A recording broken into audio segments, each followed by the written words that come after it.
Hey, good day. It's Tourism Tim here with another exciting episode of Tourism Marketing TV. Today I have on my good buddy and PR expert Dave Wiggins, and we're going to talk about a super important topic for all tourism professionals. And this, I'm talking about public relations or PR. And what we're going to do is give you a brief overview and share with you why all top tourism professionals are all using PR as part of their marketing mix and improve their sales and arrivals. Good day, Dave. Hello there, Tim. Thanks for having me on. My pleasure, my pleasure. Well, I'm excited about this show because you have such a wealth of tourism and adventure and PR and business experience to share. I know that this is something when people do it right, the phone rings, sales happen, arrivals increase, and people make money. So it's a pretty exciting aspect of business development and marketing. So let me give people just a brief overview of your background. I'm going to read some notes here because your background, Dave, is pretty impressive and pretty extensive. But I'm going to paraphrase just a little bit. Dave is a partner in Wiggins since 2007, and correct me if I say anything wrong here. You have over 3 decades of expertise in the adventure travel and business world and travel industry experience. You helped found and direct a prestigious travel alliance group called Trusted Adventures. Prior to that, you were the marketing director for Austin Lehman Adventures and vice president in supplier relations and marketing communications for Away.com and GorpTravel.com. Some of the early predecessors of what's now become the whole online travel world. Prior to that, and really one of the things, and where I met you was. You have 22 years as the founder and owner and president of American Wilderness Experience, which was really you help. You're a wholesale booking agent, and you help retail brokering of adventure travel and connecting top adventure travel providers with not only the travel consumers but also travel agents, and really work with some of the top providers in the world. In addition, you're an associate member of the Society of American Travel Writers, the SATW, a lifetime member of the Dude Ranch Association. Yeah, and you live in Boulder, and you're loving life. And you and we were trying to figure out how long we've known each other. It goes way back, doesn't it, Dave? Well, Tim, it does. So far back, I can't pinpoint the exact year. It had to be the early 90s. I, with American Wilderness Experience, used to go to travel shows, consumer travel shows in Chicago. That was the leading show for the entire industry. And that's where I think we first met. I think we both shared a love in blues music. And so we'd go there after the show and whoop it up and then wished we hadn't the next morning. But it was a lot of fun. Yeah. And one of the things that I, when I first heard of you, I was working with my brother Kevin, Bahar Ventures, and since you were representing some of the prime adventure travel tour operators, I knew that it would be a real feather in Kevin's cap if we could get your company to represent him. And you had some good criteria, which was excellent because you want to represent top quality providers that aren't going to kill the people. And I was really glad that we met that criteria, and that started a long relationship, and it's been fun. And we've even had some adventures at some of these, both in business and in travel over the years, which have been great. Yes, indeed. Dave, why don't you give us a little bit of a overview of PR, why it's super important for anybody who's a tourism professional, and then go into the 3 PR primary elements that we'll be covering in the series. You bet. Really, we hope to just give enough of an overview that people can understand it. Those that understand it and have dabbed a little bit into it, they might gain a lot more insight into what works and what doesn't work. So after this seminar series, we really hope to leave you with something you can really take home with you and put right to work. Let me start with a quote. "It's all storytelling, you know. That's what journalism is all about." And that's Tom Brokaw. Even the they all realize on the network TV and news shows that it is a story that they're telling. It's in a way entertainment, but it has to be factual. It has to be easy to grasp in a short sound bite. And that's where the key to good PR comes from. It's the story you are telling. And essentially, that story has to be directed and interesting enough that it's going to a qualified ear that's going to do something with it. And so your story really has to be well thought out and well presented, but you got to tell it to the right person, or else it's just going to, not do a thing. So good PR is knowing what to say to whom.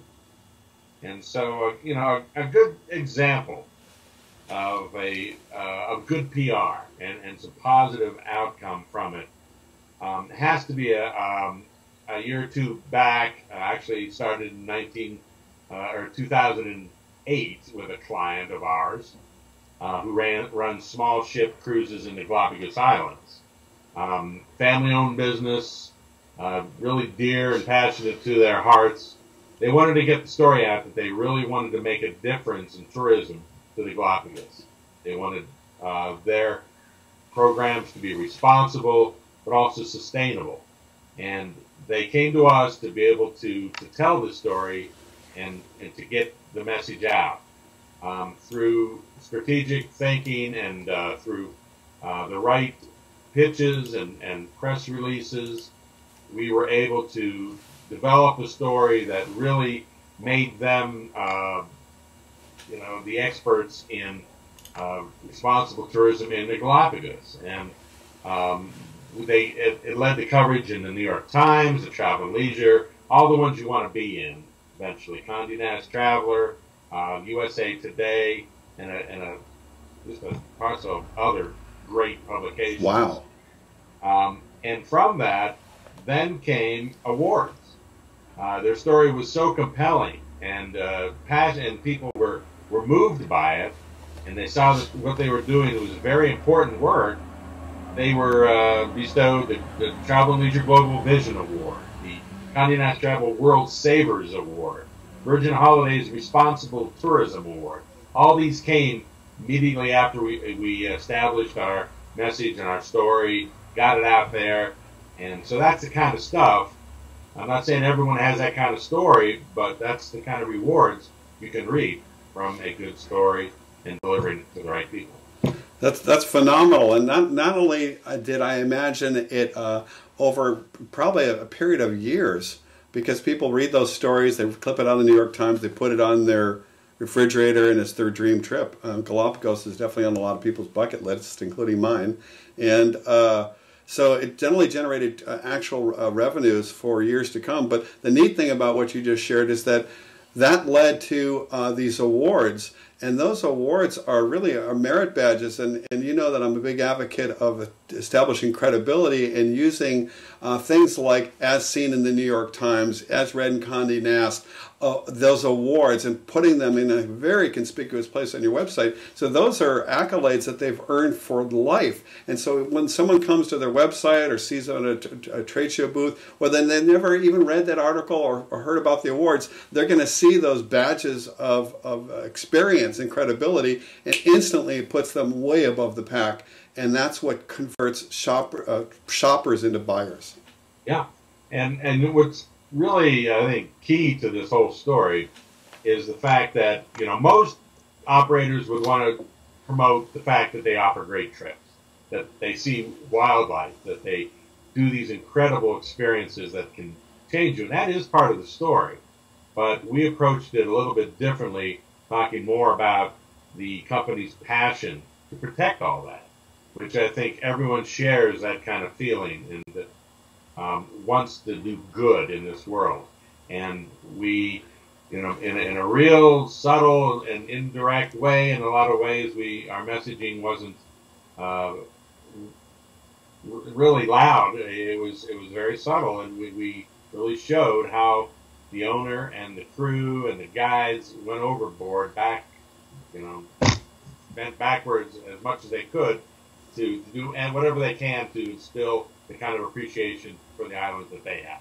So that was more of the story. It wasn't a marketing story at all. It was a story about the owner's passion in a certain thing.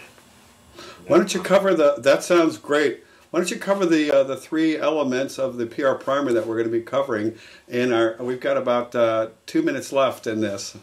Yeah, you bet. It's hard to divide PR into three categories, but it's so all-encompassing in a lot of ways. But I feel we needed to talk about, contacts. Who is your audience? Developing a database of media to get your message out to. Like I said, you can have a great message, but if it falls on the wrong ears, it's lost. So key to any PR program strategy is building a contact database and then working that database.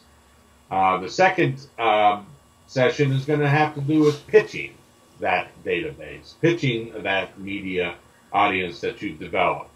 And what are the elements of a good story? How you can turn that into an effective pitch. Because really, in reality, press releases are pitches. And that's one way you can get the message out, press releases. But there's others, and we'll talk about those. Then the final thing is, once you've got your audience, once you've pitched them, the follow-through. Okay, you've caught their attention. They've maybe contacted you through an email or a phone call. Now what? So you really got to almost close that deal, just like in sales. In a way, you need to know how to cater to the media's requests. Well, as you said, Dave, I know there's a lot more to it, and when we're going to devote these next three segments of the PR primer and really dig into each one. And I know I've seen the notes in advance, and I know that you're going to really provide some actionable tools that people can use for themselves to start this process, or at least be thinking about it. And I would really encourage you, if you're watching this, that to come back and to watch the following chapters, because when it comes to travel, building business, selling travel, especially in the world of active adventure eco, few people on the planet know as much as this guy. And and I just want to add, he's a great guy, lots of fun, and is just a no BS sort of person who's going to tell it to you straight. And so I look forward to doing this with you, Dave, and kind of pulling back the cover on the PR and giving people an idea of what they can do or how to correct or improve what they think they're doing right. So Dave, thank you, sir. I appreciate it. And this is Tourism Tim signing off until the next episode of Tourism. Oh, before we go, well, how can people get a hold of you, Dave? Oh, yeah. I'm not good at promoting myself, I guess. It's Witness and Wiggins PR, and our website address is www.travelnewssource, there's two S's in that, travelnewssource.com. My email address is simply dave@travelnewssource.com. That's right. And I'll put this up on the side when people are watching this. They'll be able to see your URL, and your email address will be on the side of this interview. Dave, my timer's saying we're all done. So thank you, sir. Until the next episode. Take care. Thanks, Dave.